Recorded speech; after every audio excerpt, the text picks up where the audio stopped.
Erwin Tulfo, makinig kang demonyo ka. Ang sigaw ng OFW, bring back home.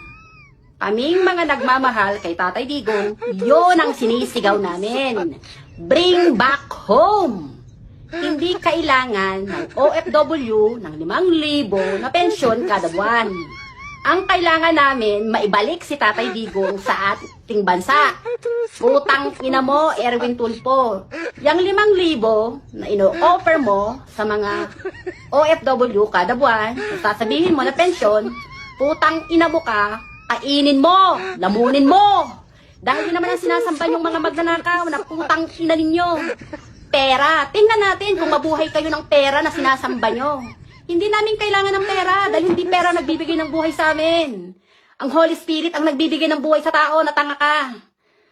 At yun ang mas makapangyarihan, hindi ang pera. Kayong mga magnanakaw na mga mukhang pera, ni na Juan Ponce Enrile, ni na BBM, lahat kayong mga magnanakaw na nakaupo dyan sa posisyon nyo, putang ina ninyo.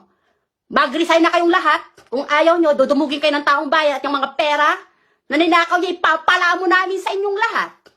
Lumayas kayo sa posisyon nyo. Hindi kayo narapat mo po dyan dahil kayong mga demonyo.